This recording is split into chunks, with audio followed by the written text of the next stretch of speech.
Check it out. I'm not all the way awake yet, but this came to me yesterday, the day before. It's the parable of the lost logs.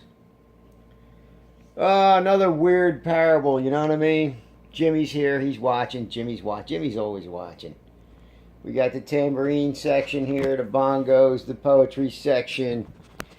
Don't mind that shirt back there, folks. Some of you might appreciate it. That's, what's that say? When the sky comes looking for you. What the heck's that supposed to mean? Anyway, yeah, I had to dry one of my Sky Prophecy shirts out.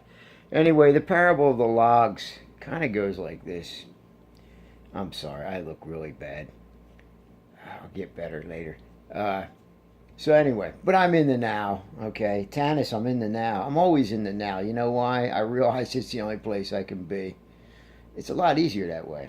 It still has life's ups and downs, but I'm not attached to them. You get through them.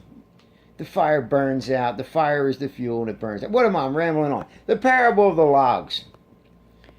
Yeah, there once was a place where everybody got their logs for their towns and for their countries, and they all got them from this place back in the woods.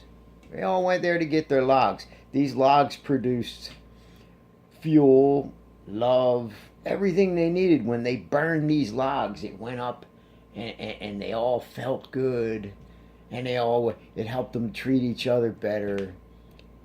They were satisfied. These logs, you know, they were the deal.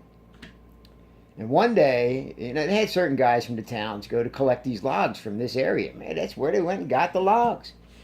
And one day, this guy Simon, he saw the other guys were getting the logs, and he decided to kill them. So he had his guys kill the other guys.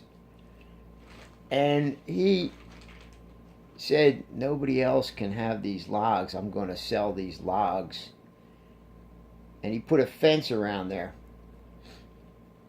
And he kept all the logs, and he kept cutting them down and piling back there. And he had special guys that would sell the logs and hand them out to people. You could only get the logs through Simon. Simon was in charge of the log. He owned all the logs.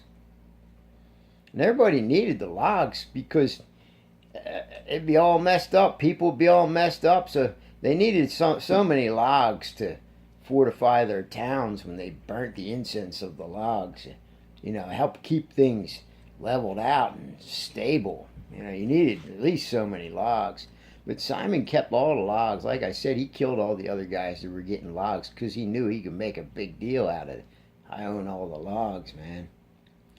One day these kids walked up to the no trespassing fence. They were just playing around. They said, my grandfather told me about this place. He said they just used to walk through the bushes. Everybody could get the logs. It's all pent up now with a fence. Anyway, the kids realized the logs were free the whole time. But the people got fooled into believing because Simon says. Oh, does he?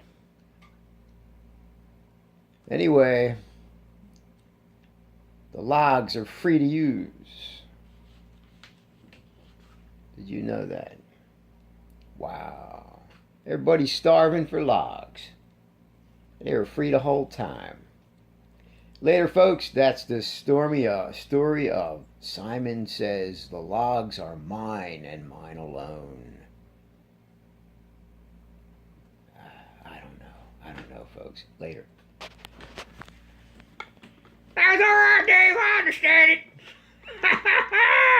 Yeah. See, you still got that walleye there, Jim.